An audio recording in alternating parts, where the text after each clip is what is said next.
Alhamdulillahil akbar alladzi khalaqal kauna wa dabbar wa khalaqal insana thumma amatahu thumma akbar wa arsalar rusula wa akhbar wa anzalal qur'ana fihi al-'idata wal 'ibar fahada wa ahalla wa amar wa naha wa harrama wa zajar فقال الله تعالى في سورة الكوثر إنا أعطيناك الكوثر فصل لربك وانحر إن شانئك هو الأبتر أشهد أن لا إله إلا الله وحده صدق وعده ونصر عبده وأعز جنده وحزم الأحزاب وحده وهو القائل سبحانه وتعالى يوم يسحبون في النار على وجوههم ذوقوا مس سقر إنا كل شيء خلقناه بقدر وما أمرنا إلا واحدة كلمح بالبصر وأشهد أن محمدا عبده ورسوله وهو خير البشر وصاحب الحوض الكوثر وعلى آله وأصحابه المتطهر ومن تبعهم بإحسان في كل أثر إلى يوم المحشر أما بعد فيا أيها الحاضرون أوصيكم ونفسي بتقوى الله وطاعته فقد فاز المتقون قال تعالى يا أيها الذين آمنوا اتقوا الله حق تقاته ولا تموتن إلا وأنتم مسلمون اللهم صل وسلم وبارك وزد وأنعم على نبينا المصطفى وحبيبنا المجتبى محمد صلى الله عليه وعلى آله وأصحابه أجمعين أما بعد. Ma'asyiral muslimin, jamaah sidang salat Jumat yang dirahmati Allah Subhanahu wa taala. Di awal khutbah, khatib berwasiat kepada diri khatib pribadi dan juga kepada jamaah sekalian, bertakwalah kepada Allah Subhanahu wa taala. Karena sesungguhnya orang itu akan mulia dengan takwa. Bisa jadi manusia itu mulia dengan pangkat jabatan titelnya, dia hanya mulia di manusia, tapi belum tentu menjadi jaminan menjadi orang mulia di sisi Allah. Siapapun manusia bisa mulia di sisi Allah. Kuli kah, tukang becak, karyawan, pegawai, bawahan, atasan, pejabat, asal satu, dia harus menjadi orang yang bertakwa. Dan takwa itulah adalah salah satu bekal yang akan kita bawa kepada Allah Tabaraka Rahman ketika kita nanti menghadap kepadanya. Wa tazawwadu fa inna khairaz zadit taqwa. Berbekallah karena sesungguhnya sebaik-baik bekal adalah takwa. Ma'asyiral muslimin, jamaah sidang salat Jumat rahimakumullah. Sebagaimana tema yang telah disampaikan, mengapa Allah Subhanahu wa taala tidak menghukum dosa kita? Banyak di antara manusia yang mengira ketika dia melalaikan sholat, dia sholat, cuman dia terlambat. Banyak di antara manusia ketika berbuat maksiat, dosa, dia minum khamr, dia berzina, dia makan harta haram, dia korupsi, dia mencuri dan lain sebagainya dari perbuatan dosa dan maksiat, dia mengira hidupnya lancar. Dia mengira tidak sedang dihukum oleh Allah. Buktinya banyak yang mengatakan, tuh si fulan tuh teman saya tuh, dia korupsi tapi sehat. Dia korupsi anaknya sukses-sukses, rezekinya lancar. Ma'asyiral muslimin, perlu kami sampaikan, Allah Azza wa Jalla tidak sama dengan segala sesuatu. Dalam surat Asy-Syura, surat yang ke-42 ayat 11, Allah berfirman, laisa kamitslihi syai'. Allah enggak sama dengan segala sesuatu. Kalau Allah enggak sama dengan manusia. Allah enggak sama dengan satupun makhluk di muka bumi Allah Tabaraka Rahman. Kalau Anda melakukan kesalahan di tempat perusahaan Anda bekerja, mungkin perusahaan akan memotong gaji Anda. Perusahaan itu, tempat kerja Anda akan memotong bonus Anda. Perusahaan itu, tempat kerja itu akan mengurangi penghasilan Anda, yang jelas perusahaan akan memberikan hukuman berupa materi. Itulah perusahaan, itulah manusia. Tapi Allah Azza wa Jalla kalau menghukum dosa seseorang, Allah bukan mencabut materinya. Kenapa? Allah tidak mengambil dunianya. Allah tidak memiskinkannya, Allah tidak membakar toko dan pasarnya, Allah tidak menjatuhkan dia dari jabatan yang strategis, tidak. Kenapa? Karena dunia itu di sisi Allah Azza wa Jalla tidak ada nilainya. Ma'asyiral muslimin, Anda harus perlu ketahui, dunia, materi, di sisi Allah Azza wa Jalla tidak ada nilainya sama sekali. Sampai-sampai semua orang dikasih dunia oleh Allah. Mohon maaf, jangan mengira di antara kita ketika dunianya, rumahnya, hartanya, asetnya, tabungannya, tanahnya, mobilnya, kendaraannya bertambah, dia mengira sedang dimuliakan oleh Allah Subhanahu wa taala. Mohon maaf, mulai kapan tanda pemuliaan Allah kepada seseorang dari harta? Andai dunia itu tanda kemuliaan yang Allah berikan kepada seseorang, maka orang-orang yang paling kaya adalah orang-orang yang paling mulia di sisi Allah. Maka orang-orang kafir yang bergelimang dengan harta dan materi, dia adalah orang yang paling mulia di sisi Allah. Tapi dunia itu enggak ada nilainya. Buktinya Allah berfirman dalam hadis qudsi. Nabi SAW bersabda, Allah berfirman, Innallaha ta'ala yu'tid dunya ala man yuhib wa man la yuhib. Allah Azza wa Jalla memberikan dunia kepada yang Allah cintai dan yang enggak dicintai. Sekali lagi, dunia itu dikasih oleh Allah kepada yang cinta Allah, yang dicintai Allah, atau yang enggak dicintai Allah. Buktinya apa? Yang sholat dikasih dunia sama Allah, yang enggak sholat pun dikasih dunia sama Allah, yang taat dikasih dunia sama Allah, yang maksiat dikasih dunia sama Allah, yang mukmin, yang beriman dikasih dunia sama Allah, yang enggak beriman pun dikasih dunia sama Allah. Bahkan saking enggak berharganya dunia, binatang pun dikasih materi sama Allah. Allah berfirman dalam surat Hud ayat 11, ayat 6, "Wa ma min dabatin fil ard illa 'alallahi rizquha wa ya'lamu mustaqarraha wa mustauda'aha." Dan berapa banyak binatang yang bergerak di muka bumi yang enggak bisa cari rezekinya, Allah kasih rezeki. Binatang itu dikasih materi sama Allah. Kenapa? Karena materi enggak ada nilainya. Dalam surat Al-Ankabut, surat 29 ayat 60, wa ka'ayyim min dabatin la tahmilu rizqaha Allahu yarzuquha wa iyyakum wa huwas samiul alim. Betapa banyak binatang, berapa banyak binatang yang bergerak di bumi Allah enggak bisa cari makan sendiri, Allah kasih dunia, Allah kasih makan tuh binatang. Kenapa? Karena dunia enggak ada hubungannya dengan semua itu. Dunia itu enggak ada nilainya, semua dikasih. Dunia itu enggak ada hubungannya dengan ketaatan. Andai kata dunia itu berhubungan dengan ketaatan, orang yang paling taat, orang yang ahli tahajud, orang yang ahli puasa akan dikasih dunia sama Allah. Orang yang ahli baca Quran akan dunianya paling banyak. Dan tentunya Nabi SAW tentunya hidupnya paling bergelimang dengan dunia. Andai dunia itu diberikan oleh Allah berdasarkan ketaatan. Dunia enggak ada hubungannya dengan ketaatan. Buktinya ada yang maksiat tapi dunianya banyak. Contoh, Qarun. Allah terangkan dalam surat Al-Qasas ayat yang ke-76, surat 28. Inna Qarun kana min qaumi Musa fabagha alaihim. Sesungguhnya Qarun itu termasuk kaumnya Nabi Musa alaihissalam. Ibnu Katsir menuturkan bahwa Qarun itu termasuk salah seorang saudaranya Nabi Musa alaihissalam. Fabagha alaihim, berbuat aniaya, sombong, angkuh, congkak. Kisahnya cukup panjang. Apa kata Allah? Wa atainahu minal kunuz ma inna mafatihahu latanu bil usbati ulil quwwah. Qarun yang sombong seperti itu, Qarun yang jahat seperti itu, Qarun yang zalim seperti itu, angkuh seperti itu, sama Allah malah dikasih dunia. Wa ataina minal kunuz, kami berikan semua perbendaharaan dunia.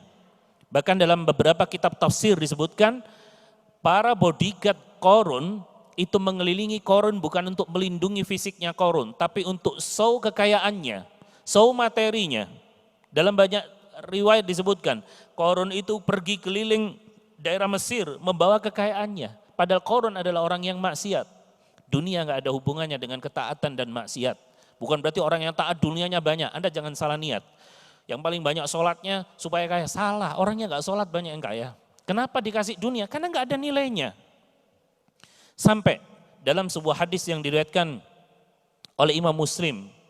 Nabi SAW bersabda, "Lau kanatid dunya ta'dilu janaha ba'udah, lau kanatid dunya ta'dilu indallahi janaha ba'udah, ma saqa kafiran syarbata ma." Andai kata dunia itu ada nilainya di sisi Allah setara dengan sayap nyamuk sebelah, Allah nggak bakar ngasih minum orang kafir itu walaupun seteguk air. Masya Allah, tabarakar rahman. Dunia itu misalnya ada nilainya senilai sayap nyamuk. Anda kalau memegang seekor nyamuk lalat, Anda tahu sayapnya, Anda akan buang. Buat apa? Nggak ada nilainya. Misalnya dunia itu ada nilai seperti itu, orang kafir, orang yang ingkar kepada Allah, orang yang nggak beriman kepada Allah, orang yang nggak bersujud kepada Allah, nggak bakal dikasih minum walaupun seteguk air. Nggak akan dikasih dunia. Karena dunia itu nggak ada nilainya, sampai orang kafir pun dikasih dunia. Karena konsep pemberian dunia ada di surat Ali Imran ayat 35. Ayat 37, innallaha yarzuqu may yasha bighairi hisab. Allah Subhanahu wa taala memberi rezeki kepada seseorang ya, pada hambanya terserah Allah, menurut kehendak Allah. Jadi konsep pemberian dunia itu adalah fi masyiatillah, hukukur rabbaniyah, haknya Allah. Kadang yang malas bekerja lebih kaya daripada yang rajin. Kadang yang enggak beriman lebih kaya daripada yang beriman. Kadang yang baru bekerja lebih kaya daripada yang lebih lama kerjanya. Karena dunia itu pembagiannya adalah yarzuqu may yasha, terserah Allah. Terserah Allah, pembagiannya terserah Allah. Kadang yang maksiat pun dunianya lebih banyak. Ma'asyiral muslimin, bahkan Nabi SAW pernah ketika melewati sebuah pasar, didapati di pasar itu ada bangkai kambing yang sudah mati dan sudah jadi bangkai, telinganya cacat. Kemudian Nabi SAW menawarkan kepada para sahabatnya, siapa yang mau bangkai kambing itu, mau membelinya dengan seharga 1 dirham. Para sahabat pun mengatakan tidak mau. 1 dirham kurang lebih 2017 70.000. 70.000 rupiah kurang lebih. Siapa yang mau beli bangkai kambing itu harga 70.000 rupiah?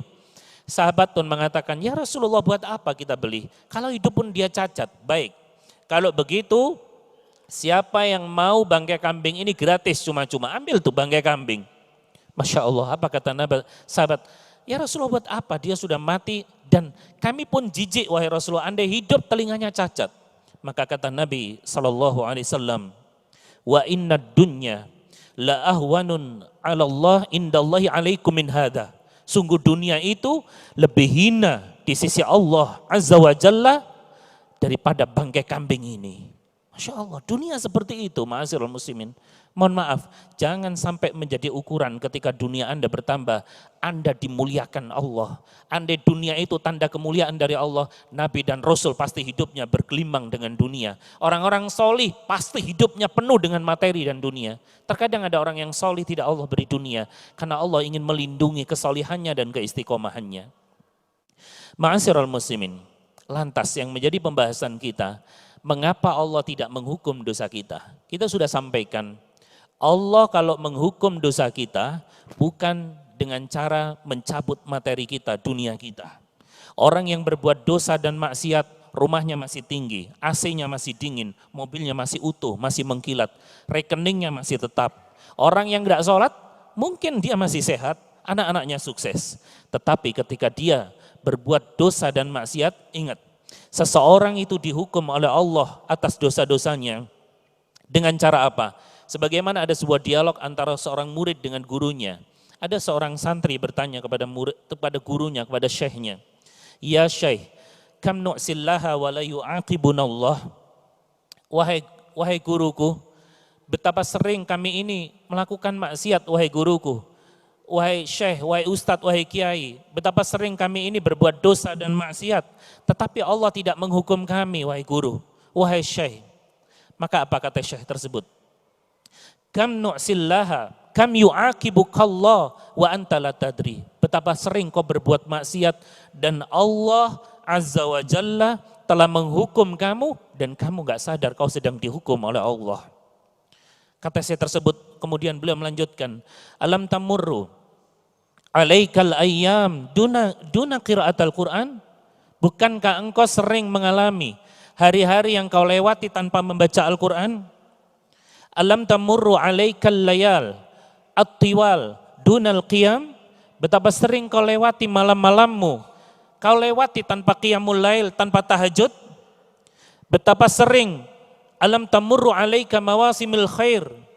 Betapa sering engkau melewati musim-musim kebaikan dan Allah Subhanahu wa taala mengharamkan kamu, menghalangi kamu untuk melakukan amal kebaikan di bulan tersebut? Lewat 10 hari pertama di bulan Zulhijjah yang kata Nabi SAW, ma min ayyamin a'zamu indallah min hadhil ayyam yakni al-ashr. Tidak ada hari yang dimuliakan oleh Allah, yang sangat mulia di sisi Allah melebihi hari-hari ini, yaitu 10 hari pertama di bulan Zulhijjah. Sampai dalam Al-Quran surat 89, surat Al-Fajr ayat 1 dan 2, wal fajri walayalin ashr, demi waktu fajar dan malam yang 10. Malam yang 10 para ulama mengatakan diantaranya 10 hari pertama di bulan Zulhijjah, tanggal 1 sampai tanggal 10 Zulhijjah, engkau terhalang untuk berbuat kebaikan. Pernahkah Anda mengalami masa-masa ketika Anda berdoa kepada Allah, engkau susah meneteskan air mata, hatimu susah tersentuh? Pernahkah ma'asyiral muslimin, berhari-hari lamanya engkau susah membuka Al-Quran? Jangankan membuka Al-Quran, engkau sentuh Al-Quran itu susah. Pernahkah engkau mengalami masa-masa ketika engkau mendengar tausiah, ceramah dari guru-guru kita, dari para asatidz, dari para kiai, para ulama, hatimu tidak tersentuh sama sekali? Pernahkah kau mengalami masa-masa lisanmu susah berzikir kepada Allah? Ketahuilah, engkau sedang dihukum oleh Allah Subhanahu wa taala. Allah menghukum seseorang bukan dicabut materinya, dunianya, jabatannya. Orang yang berbuat maksiat mungkin pasar online-nya masih laris, bisnisnya masih lancar, rekeningnya masih tetap, tapi Allah menghukumnya dengan cara qillatut taufik ila amalil khair. Sedikit bimbingan dari Allah untuk berbuat kebaikan. Kalau engkau merasa hari-hari di mana air matamu susah menangis, keningmu susah sujud, kakimu susah melangkah ke rumah Allah, ke masjid, malam-malammu susah untuk bangun, penglihatanmu, matamu susah engkau pergunakan untuk melihat ayat Allah, membaca mushaf, demi Allah, kau sedang dihukum oleh Allah. Kau sedang dihukum oleh Allah. Allah menghukummu dengan cara mempersulit dirimu untuk berbuat kebaikan. Allah tidak menghukum dengan mencabut materi, karena materi itu tidak ada nilainya dan harganya. Tapi hukuman dari Allah adalah Allah menjadikan hatimu keras. Keras, Masya Allah. Ketika engkau membaca ayat-ayat tentang azab, kau tidak bisa menangis. Ketika tanganmu kau angkat berdoa kepada Allah, kau susah meneteskan air mata, kau itu sedang dihukum oleh Allah. Koreksi dan perbanyak istighfar. Kalau engkau tidak sadar apa dosamu, sungguh demi Allah, kata Abdullah bin Mas'ud, kalau hatimu sudah susah tersentuh dengan bacaan Al-Quran, kalau hatimu sudah susah tersentuh ketika melihat mayat yang meninggal, yang dimandikan, yang akan dikebumikan, dimasukkan ke liang lahat, matamu dan hatimu susah tersentuh, tidak bisa meneteskan air mata. Ketika engkau melihat ayat-ayat yang berbicara tentang azab, tentang siksa, tentang neraka, kau tidak bisa meneteskan air matamu kepada Allah. Demi Allah, kata Abdullah bin Mas'ud, hatimu telah keras dan hatimu telah beku. Minta kepada Allah hati yang baru. Kan hatimu sudah tidak bisa terpakai. Jangan sampai engkau mengalami seperti itu, ma'asyiral muslimin. Hasibu anfusakum qabla an tuhasabu. Hisablah dirimu sebelum Allah menghisab kamu. Kalau kau mengalami masa-masa seperti itu, sesungguhnya dirimu sedang dihukum oleh Allah. Nabi SAW sampai berdoa, Allahumma inni a'udzubika min ainin la tadma. Ya Rabb, aku berlindung kepadamu ya Allah, jangan sampai aku berlindung kepadamu dari air mata yang tidak bisa menetes. Ketika air matamu susah menetes untuk perkara agama, kau sedang dihukum oleh Allah. Perbanyaklah istighfar. Jangan sampai kita menjadi hamba yang sedang dihukum oleh Allah Subhanahu wa taala. Barakallahu li wa lakum fil Qur'anil azim. Aqulu qauli ma tasma'un fa'tabiru ya ulil albab.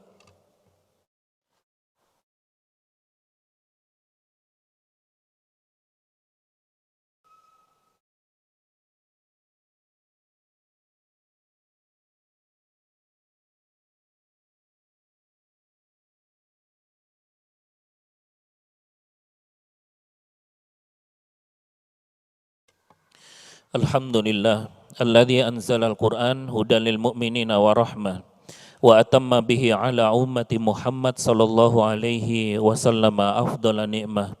أشهد أن لا إله إلا الله وأشهد أن محمدا عبده ورسوله فيا أيها الحاضرون أوصيكم ونفسي بتقوى الله وطاعته فقد فاز المتقون حيث قال تعالى إن الله وملائكته يصلون على النبي يا أيها الذين آمنوا صلوا عليه وسلموا تسليما اللهم صل وسلم وبارك وزد وأنعم على نبينا محمد صلى الله عليه وعلى آله وسلم والحمد لله رب العالمين اللهم اغفر للمؤمنين والمؤمنات والمسلمين والمسلمات الأحياء منهم والأموات إنك سميع قريب مجيب الدعوات يا قاضي الحاجات اللهم اغفر لنا ذنوبنا ولوالدينا وارحمهما كما ربيانا صغيرا اللهم إنا نسألك رضاك والجنة ونعوذ بك من سخطك والنار اللهم لا تدع لنا في مقامنا هذا وفي مجلسنا هذا ذنبا إلا غفرته